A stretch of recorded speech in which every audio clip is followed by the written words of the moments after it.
Welcome to the Effort Over Results podcast. Today, we're thrilled to introduce you to Melissa Davidian. With over 30 years' experience as a medical device representative, trainer, and leader, Melissa has touched countless lives. But that's not all. As the founder of Intersection Coaching, she's on a mission to empower individuals and organizations to achieve true alignment and fulfillment. Her work is rooted in core energy coaching, a transformative approach that helps clients harness their unique energy to make intentional choices and reach their goals. Today, you'll hear about Melissa's journey, her challenges and triumphs, and more importantly, her wisdom. She's not just a coach, but a catalyst for change, helping leaders make meaningful, impactful decisions. Let's dive into this exciting conversation.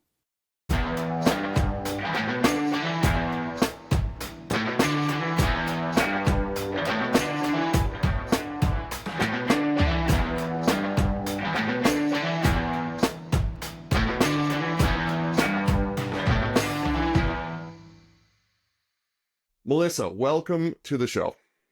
Thank you. Thank you. I'm so happy to be here. I know when we met, I was definitely determined to get you on the show to talk about the coaching approach that you have developed. And I know there's a certain specific methodology, and we'll talk about that in a few minutes. But let's talk about your background. Let's talk a little bit about your growing up and kind of what and who your influences were that you feel really were positive on you in terms of understanding kind of where you wanted to go in life, in terms of what your passion is now, and when did you find that passion? That's a great question. So growing up, there were two daughters and both parents working, really hardworking, but we always had these incredible conversations about what happened at work. And it was always like dinner time talk. And, my mom was just incredibly instrumental in laying the foundation of life is exactly what you make of it. You know, there's, holding self-responsibility. The themes were all about, you can be whatever you want to be in the world, but you have to do it. It's up to nobody else but you. And so that probably, I'm so fortunate to say I was raised by really wonderful, loving people that always, though, held me responsible for what choices I made and how that turned out. Did you ever think you would become a life coach, a holistic coach in now the current Yeah, I don't know. I don't think we even knew what coaching was back then. Right. So I guess life coaches, right? Right. And I think that one thing that was really nice, again, about my upbringing was that I was always there was this underlying message of you will always have what you need. You will always get exactly what you want if you're willing to put in the work to get it. So I guess in some way it led to my understanding of mindset and knowing that belief is a really big part of this equation. And I think that really is what's led, it became sort of this underlying theme when I would work with patients, which I'm sure we'll go into, but I worked with so many chronic pain patients, and I always found that their outcomes were also very closely tied to their beliefs. And so I think that's probably one of the major themes that led me here. Yeah, I think that people who have gone into coaching tend to go into it because they possess the traits of empathy and wanting to care for others and to protect and to help others grow. And so there's many different styles of coaching. Let's talk a little bit about the background as far as several years in the medical device industry, but I don't want people to think that it was just medical devices, because obviously you had a deeper involvement there, and now you want to bring that one-to-one with patients with your coaching. But let's go back to your career in the medical device industry. So what experiences led you to the transition into coaching, and how did you see coaching within your career then? So that is really probably where that the idea of coaching came about. My area of medical device sales was actually working with chronic pain patients. And I worked in an area called the neuromodulation space, which is basically electrical medicine. And so what's interesting with the reps in that particular field is that you are aligned. You really do become a part of the physician's practice. You become one of the major caretakers of the whole team of people that work with these patients. And so I would have the pleasure of really getting to know all of my patients. And so I would talk to them about the therapy. I'd understand their journey. And then they'd go through the procedure, the implant, if it was successful. And then I would be the first person that they called, which is the way it works in that space. They call you before they call the doctor. Because if they call the doctor first, they're going to say, have you spoken to your rep? Because in that space, we actually program the device to work. And so the rep and patient relationship there is much different than any other area of medical device. Okay. So yeah, so you are a coach. You're part of their care team, if you will. Let's turn the corner to how do we, I don't want to say solve this particular problem, but it leads me towards personal self-care, holistic care, not just from, it's mental, it's physical, it's spiritual, however you want to define that, in terms of caring for oneself. Now, like I said, let's turn the corner from your career in the medical device industry and what you learned through that and your individual conversations and dealings with clients, and how now that helps you be the best coach you can be in helping your current clients. Because what I would like you to do is explain your philosophy in coaching and how those two come together to bring the best for your clients now. Yeah, for sure. And this is probably the part where I have to also bring in my own story. So as I was working with patients, I would notice that the efficacy of what we did with spinal cord stimulation is very high. It is an incredible treatment for people dealing with chronic nerve dysfunction. And that's what it was implanted for. And so many of the patients would be implanted and they'd have great relief. And they'd be on their road to living their life again, which is obviously the goal. But then after a certain amount of time, the therapy would wane and they'd be back and their pain would start coming back again. And so I always found it fascinating that the medical community, the belief was, well, we just haven't designed a smart enough stimulator. And I would, literally I would talk to my patients very, very regularly, and I'd start to find out, oh, well, it's interesting that their pain would come back around the same time they'd have some event, right? Some stressful experience, or there'd be some dynamic change. And I thought, I don't know that it's necessarily the stimulator as much as it is life.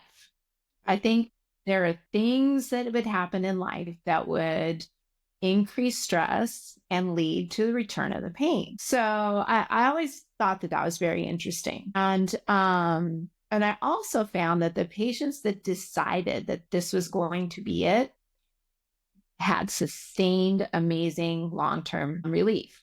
But the patients that were, and again, this is not a scientific study, this is purely observational, but patients that were like, God, I hope this works, or, oh, this is my last attempt, or I don't know if this doesn't work. And there was already fear of failure before they'd even tried it. And in that, you can try it for a week to make sure that your pain responds. And then, and there was a certain percentage of patients that, well, I don't know if it really, really worked, but I think it did. So I'm going to go ahead and have the implant. And I would always think, I don't think that serves you well long term, like, I can't make a decision and I'm just a rep. But if it doesn't rock your world, I wouldn't have another surgery. Most of those patients have already had surgery. So So I had made that observation, here I am for 10 years working with people. On top of that, I had worked myself into a horrible, stressful situation where I was working 16-hour days. I was trying to be a mom, running a household,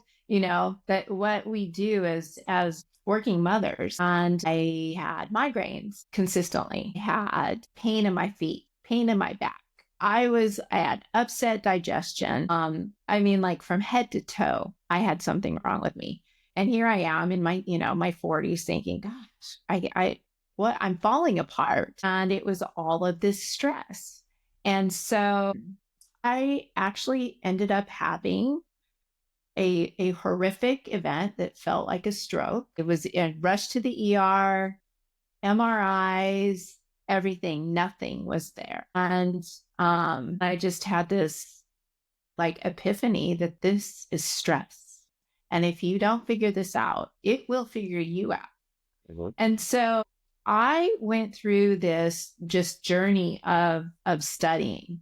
And I read books from Dr. Gabor Mate, wonderful man, Dr. Bessel van der Kolk, and I started observing that the body is this we are energetic beings. And if we refuse to consciously acknowledge that level of stress, our body is still storing it every single day. And there has to be some kind of release. So with more and more studying, I put the pieces together. There's Dr. John Sarno out of New York that would treat back pain. He treated John Stossel. He treated, who's the shock jock? I forget his. Howard Stern. Howard Stern. Yeah. Like both of them would be on the floor doing their shows because they were in such excruciating pain. And Dr. John Sarnos introduced the idea that that is a result of stress. It's not necessarily the dysfunction, because you can have 10 MRIs that look the same and only half the people have pain and half the people don't. And what's the difference? And the difference is the mental component of the way we see and move through the world. And so I just really, I did some energy work myself, worked with a coach. And, this isn't something you can really go to a psychiatrist or psychologist for, because their training is not even remotely aligned to these concepts. And so I found a coach, and that really inspired me then now to start looking deeper. What is the source? Our healthcare system is designed to treat the symptoms, and I was on a bucket full of meds treating all my symptoms, but that wasn't the source creating all these symptoms. And so when I started that journey, it really just opened up a whole new world. I don't take any medication now. And really at the beginning of the journey, just the awareness helped me right out of that. Yeah. I wish I guess they say the best time to plant a tree is 20 years ago, but the next best time is now, right? And I think about the knowledge that I have achieved over the last couple of years doing what you did, reading, consuming content like endless. This isn't a bunch of people sitting in a yoga room chanting kumbaya.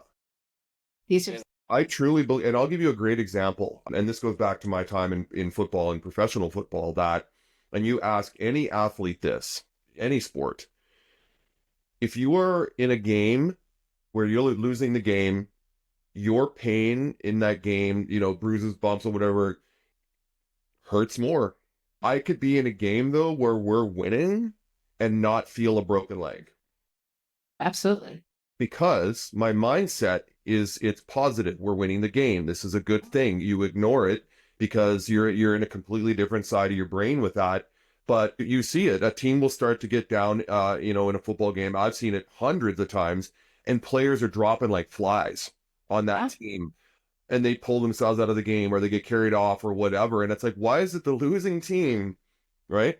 And so this goes exactly to what you were saying about energy, about positive thinking. And don't get me wrong, Melissa, I used to think that, it's a bunch of crap. I can't positively think myself out of pain. No. But you can. You can and you can't. Right? Well, I mean, sorry, not completely out of pain. But what I'm saying is having a positive outlook and mindset towards, I would suggest it's a little more preventative necessarily than prescriptive, but it certainly is better than indulging yourself in woe is me and, oh, this is terrible, and just taking it. Like my mother, and God rest her soul, but she spent, the better part of her life in pain. She had fibromyalgia, she had bad back, her body was breaking down, but she basically cured, well, I wouldn't say cured it, she basically treated it with opioids and alcohol. Oh, yeah. And that was her way of treating it. And even though I would say to her, have you thought about doing this? Have you tried this? Which were more preventative type things. And no, but I mean, once again, it's a different generation. So how do we convince this generation that a lot of your health and wellness is, preventable in terms of disease and affliction? What's Yeah. the message you bring to get them to believe in that? I like to begin with the placebo effect. I think that is probably one of the most powerful ways to talk about the energy of belief. Mm. And so, and I said, well, you can just think positive.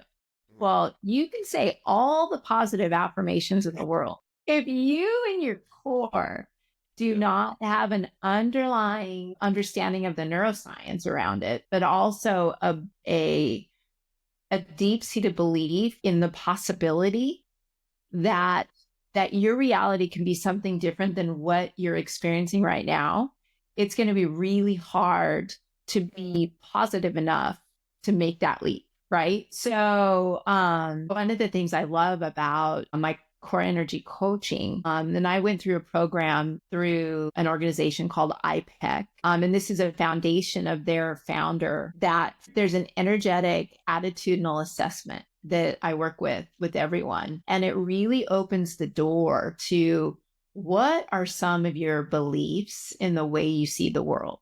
Because I think you have to start there. And it's not woo-woo. It's really not. It's, do you, what do you believe about the way the world works? Do you believe that every time you go out into traffic that you're going to run into horrible drivers? Or do you believe that when you go out there, you're going to have a beautiful drive, right? I mean, there are these sort of predispositions we all have, really, that, without getting too deep, actually come from the way we were raised and the way our subconscious is programmed. And so when you start talking about, I think this assessment is a really good way to open the door to that conversation, to say, look, would you just even acknowledge that if you are come from a mindset that everything is a battle and you're fighting to win, that's probably a less effective mindset, or a less positive mindset than that whole win-win. We can all win. There's a solution and answer to everything, right? Even just those two little examples help people understand that maybe there's a different way to look at things. And if you can crack open that door and they start seeing that the change in their attitude, and then it becomes a change in their experience. And now what caused that? It wasn't me. It was they chose to look for something different, and they experience a different outcome.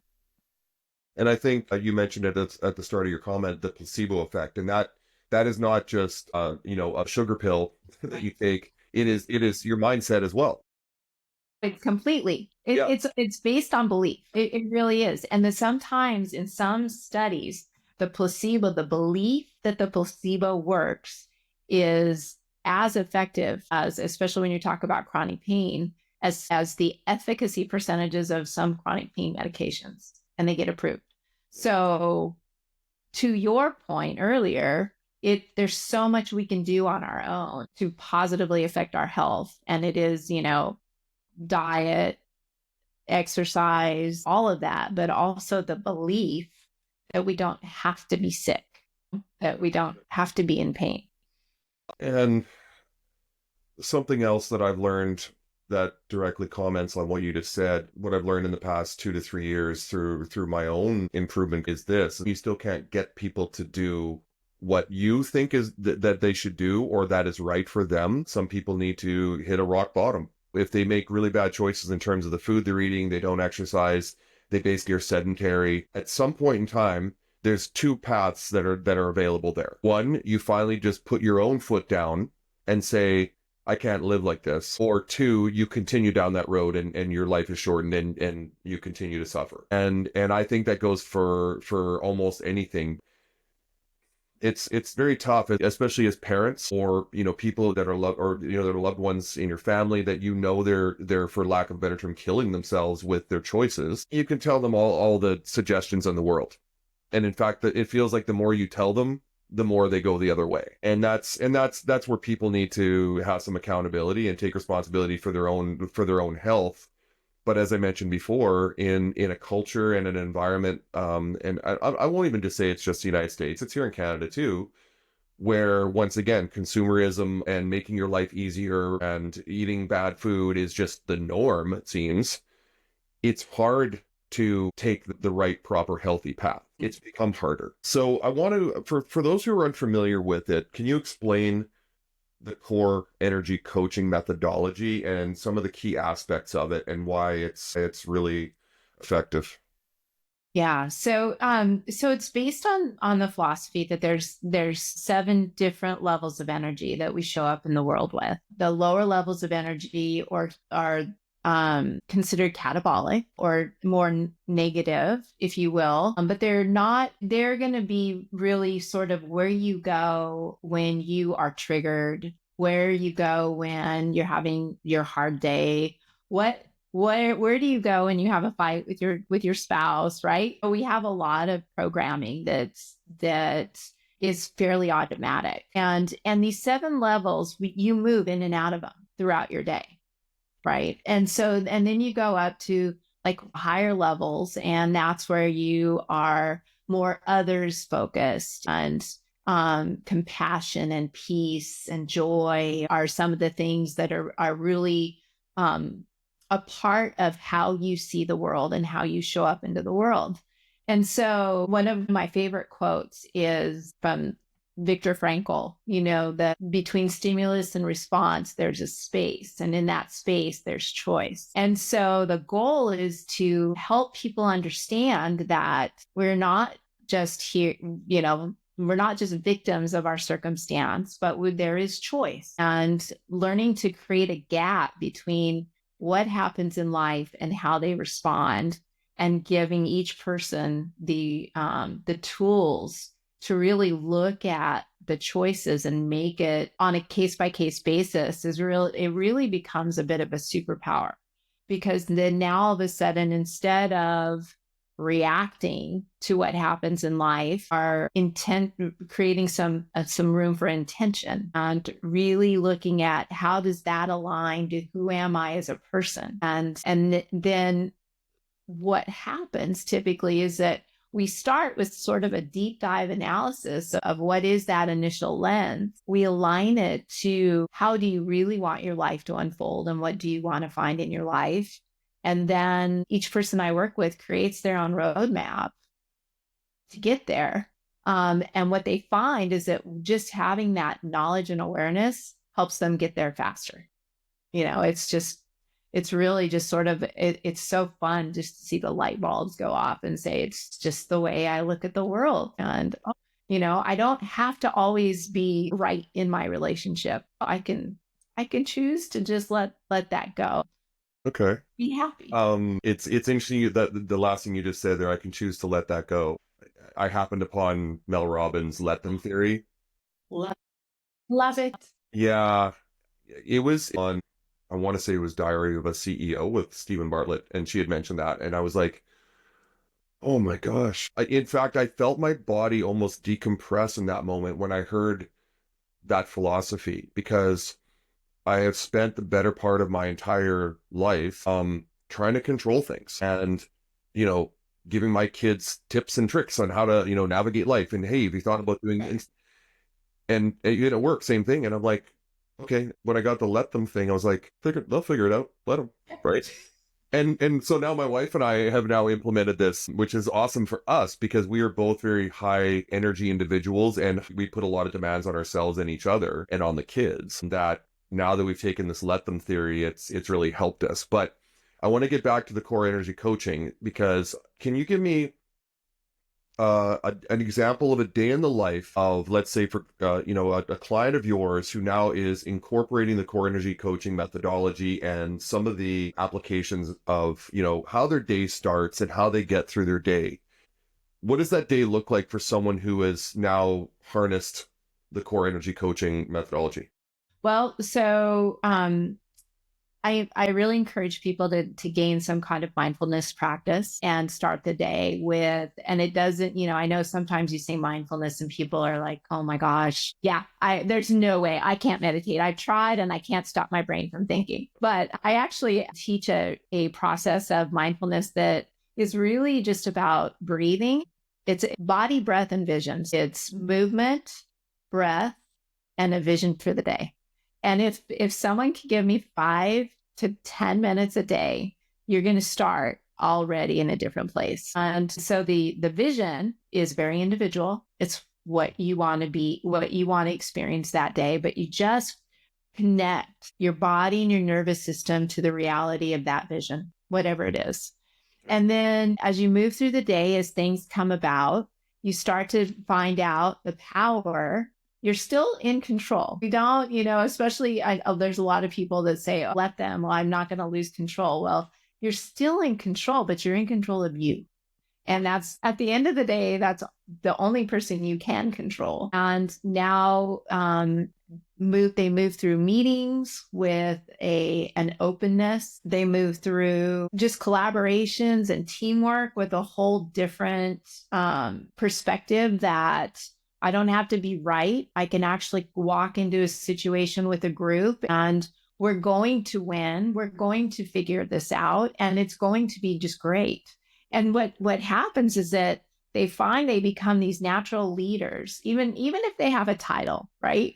But they become these natural leaders to elevate everyone around them. And it's so fun because the feedback I get is, oh my gosh, I've been battling with my child forever, trying to get him to do this. And when I just kind of started asking questions and approaching things differently, now all of a sudden they do things even before I ask. And so what happens is that as they are elevating their energetic footprint, the people that they are around can't help but do the same. It is contagious. And, and now the people that are determined to stay in lower energy levels, you might find that they don't want to be around you. And you'll see that you have some sort of cleansing of energy around you from other people. And that's a bit of a process. And I actually sort of give my clients a heads up that may happen. That it's just, you have to start really owning the way you show up. And it's not your parents' impression of the way you're supposed to be. It's not, it's what feels best for you. And it's the right thing because you feel your energy in terms of, we all want more energy and you feel that it elevates and you feel better. And that's how you're on the right path. I mean, you really can listen to your body and you'll absolutely know. I don't know if you caught my facial expressions there, but I just thought about how I used to go into meetings, how I used to go into the day, how I used to go into conversations with my kids or wife. And I guarantee, well, I've been told, I give off an energy, positive or negative one, but it's, they say people wear their hearts on their sleeve. That's me. And for people who don't think that energy isn't a real thing, and I think it'd be surprised to find someone that doesn't. Imagine that person in your life, that friend of yours, especially that, that when they walk into a room, the place just lights up, right? Yeah. That's exactly what that is. Yeah. They are giving off just this sense of, I don't know if it's confidence or just they're at ease with themselves but it just changes the dynamic in the room. And that happens in families too. I've been told more than once that, when my kids walk into the house, they're like, oh, yeah, energy's bad in here. I'm like, yeah, I had a bad day at work. Could you tell? And they said, it's just like, it's like this wave coming off of you. Right. And I fully believe, and I'm going to read more about the core energy coaching thing because I think it's I think it's been presented in many different ways, but I love the fact that it's become a methodology in terms of helping people. So how do you assist your clients in identifying their personal energetic patterns? Like, is there a specific way you can actually assess what their patterns are? Is it a questionnaire? How does that go? Yeah, so it is. We start with it's called the ELI assessment, and it's a scientifically validated 70 question attitudinal assessment, and it's very telling. It's super easy. It takes 15 minutes to take, and it is really spot on. So we start there, and then our very next meeting, I actually go through and I interpret the results for them. And I start talking about, so when you're in level 1 energy, you may approach a situation this way. And then how does that show up for you? Like, can you think of times where you've experienced that? And then people start talking about that experience. And we do that with every one of the levels. And then by the end of that meeting, I ask, well, what do you think that you want to take away? And how do we create a foundation for moving forward through coaching? And then my clients tell me, where do they want to change? What elements do they want to spend time on? And then we take a look at the wheel of life. We look at the 8 major domains of life, and they rate where they are in terms of satisfaction in each of those domains. And then that really becomes the blueprint of how we move forward. And then I also do some really interesting work on just how they choose, again, to experience the world. So there's this cross mapping. It's called cross mapping technique that I've become certified in, that really gives us a way for people to identify when they're going into some of those lower energy level thought processes, to really tap in and feel what that feels like. And so now you're creating this connection with our best tool ever, which is our body. Well, I know when I'm going to talk to this person, my heart's going to start racing faster, and I'm in it all, how when you're going into a confrontational situation, and we work with ways to feel the body and change that whole pattern. And so then we can look through different ways to work through conflict and on and on. And it really becomes I said it before, but it really does become a superpower for people when they can absolutely feel the way they show up and with intentionality have impact. Yeah. So one of the things that I preach to the business owners, CEOs, presidents that I work with is, well, there was a book that I read, Kevin Lawrence's Your Oxygen Mask First, and it speaks to taking care of yourself as a leader so that you can properly take care of others. And I speak to them about, when you show up, when you're burnt out and you're irritable, and you show up to work each morning, and your employees, the people you were closest to in the building, can feel that negative energy coming off of you because you didn't get any sleep, because maybe you don't eat well, things like that. You handle at both ends because you're trying to prove that you're a good leader, that you're almost doing the negative, right? You're doing the opposite of that. And so let's move to the business arena as far as the the coaching philosophy that you have. Can this be applied to teams? How would you address a team, in an organization, let's say a C-suite, or even just a leadership team, or maybe even it's a group of, like, a whole group of employees? But how does this apply to that, and how do you address that with them as a group? So you in much of the same way. And there's a couple different things we can do. That we actually have an ELI that's based on a 360 review. So your team can actually review you and that energy. You can also do a group average resonating level of an entire team. And so so you take, when you complete the ELI, you actually end up with an average resonating level. So that is sort of the percentage of your day that you're either in anabolic or catabolic real high level energy or real low level energy. And you can actually do that with the team. So if you find you have a team that is, say the business climate is really poor, you're going to find they're going to resonate very low. And so what you do is you can pull their levels together, but then as you're coaching them, you still coach them individually. And what you find is that as they're dealing, the reason they show up as a team with such a low energy level is because individually they are also at fairly low energy levels, and the way their expectations or the team's just not going the way that they think it should. And so if you pull them together, number one, you do it as a group. And what I've done is structure team meetings around the concepts of more effective teams. But then I work with them also one-on-one just to see what's going on underneath that, is not part of the team dynamic, but is still contributing to it. And so it's sort of a twofold program, but working with organizations, you can work with the team, but it's really most effective to do both, work with the team as well as the individual.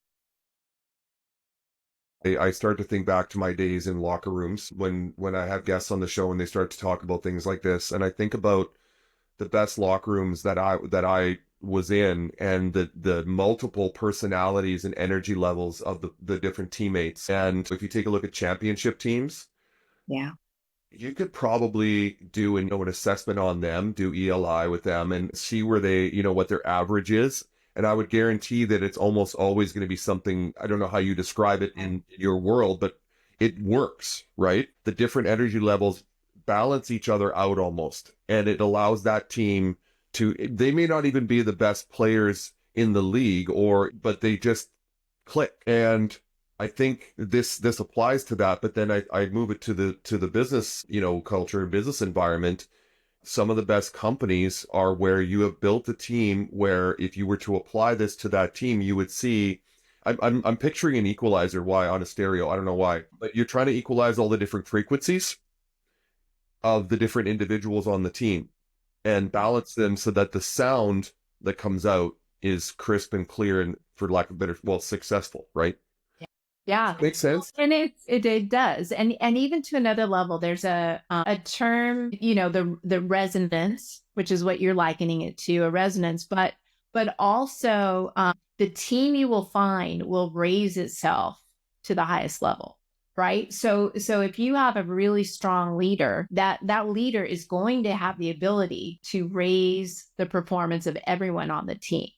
And, you think of like a Ted Lasso, example that he walked in there and he changed every single member of that team in a very positive way. And it doesn't have to be the leader, but someone in that group, even if it's, a vice president or a manager that is leading at a higher level, that you're going to elevate, you're going to bring everyone up, because we do not exist in a vacuum. Our bodies are not within a vacuum. And among the people that we spend time with, it's, you're always going to either rise to the highest or fall to the lowest, and you have a choice there. This is episode 7 of the 7 episodes we've done. I think 5 of them have referenced Ted Lasso.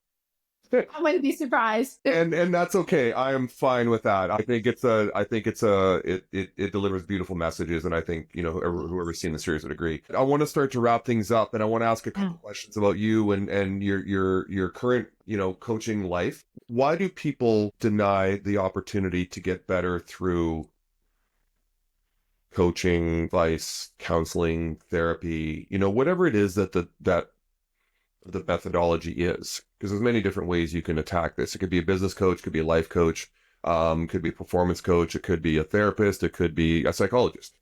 Mm-hmm. Why are there some people out there that that's not for me, that won't work, that doesn't work? Even Ted Lasso. Right. I don't believe it. Yeah. Yeah, exactly. I really believe it has to do with fear. I think that we are programmed as children to, our subconscious is programmed to, in whatever manner, to see the world much as our parents saw the world or the influences. And so our self-worth is decided by a child mind of I can only be lovable. I am only loved when I, finish the statement. So I think there's this fear that if I need to ask for help or if I am exposing vulnerability, that I will be unlovable, that I am not who I thought I was. And I think that's very scary for a lot of people. I mean, I think that creates such a level of anxiety that, especially for those of us that are, in the latter half of life, to have everything we built our life on questioned and maybe it isn't what we always thought it was. I think that's scary. And so but the interesting thing is, and you and I can both attest to it, that once you go down that journey, like the amount of joy that's on the other side is worth every single tear that we cried on the way, or every bit of healing that's taken place. Nobody ever says, I wish I never would have had that coach. They don't. And so I think it's truly just the fear of the unknown and what it could mean about me. Yeah. Beautiful answer, Melissa. I think you nailed it. It is fear for sure. I don't know if I would ever ask somebody, what are you afraid of? I mean, maybe some coaches would challenge people that way. Yeah. But I think that is more of an attack, and I think that person would revert even further back into not wanting to be helped. Well, and I don't know if many people can even answer it. Right. Yeah, we don't recognize that, and it's not to blame anyone. I mean, I mentioned earlier I had a beautiful childhood, but I know myself, I was completely very codependent. I believed that in order to be loved, I had to be perfect. So when I was working myself into that level of stress, I was trying to be everything to everybody, and there was nothing left for me. And so when you open up that door and just take a look and try to find who you really are underneath that, it's a bit of a process, but it's a really good one. And I think with the right coach in the right environment, it's really freeing. You have to be ready for that adventure. Yeah, I don't want to say I'm done that journey. I'm still on that journey, but I guess I would say I started that journey a couple of years ago with intention. And it's been fantastic. I've loved every minute of it. I think it's something that is certainly positive for everybody, but like you said, there's certain people that just it takes a while to crack through and to get them. It's the horse leading to water, right? You got to let them make the choice. Let's just to wrap up. So career, moving into coaching now. I know that you're relatively new to coaching. Certainly doesn't mean that you're not qualified. I see the care and empathy and the love that you bring to your coaching methodology and to your clients.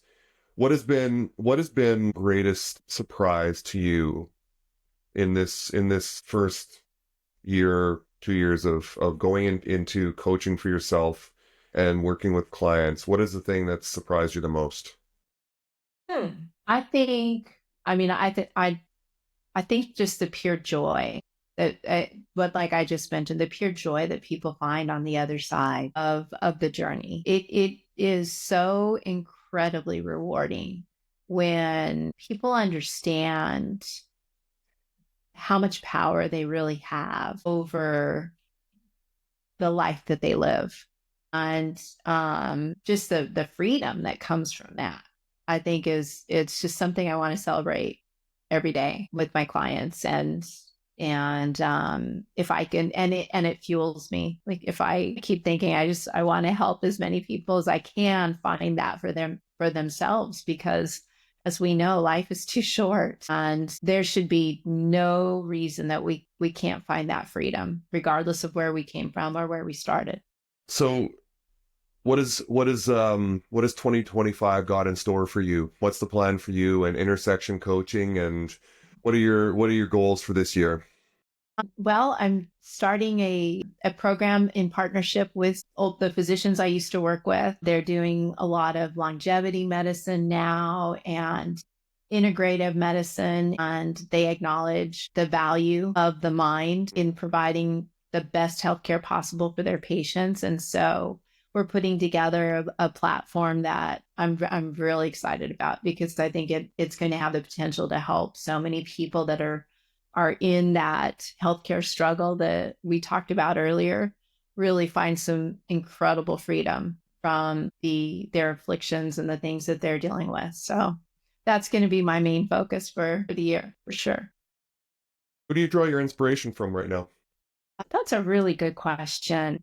I think, all of the trailblazers in this space really do inspire me, because I do believe that we are at a generational transition, quite honestly. And I think that this work fills a lot of gaps. We don't have the mental health support anywhere in the world that we need. We don't have the infrastructure for this kind of introspection, if you will. And I think that it has to, in a lot of ways, it needs to be very individual, because we're all on an individual journey. But I do think we are in the process of changing this journey for future generations. And so I think that the trailblazers inspire me every day. The Mel Robbins, so many of the people we discussed, I think they have created a platform for us to continue in a way to move forward. And where can people find you? Tell us about your socials and the website. I know you've done a couple of online, webinars, which I attended, which was fantastic. Let's talk about you. Let's promote you. Let's see if we can, continue to build your business. Yeah, absolutely. So www.intersectioncoaching.com. That's INN, not intersection, intersection. Yeah, I love that. I love the play on words. Yes, okay. Yeah, and you can find me there on Facebook, Instagram, and then on LinkedIn under Melissa Davidian.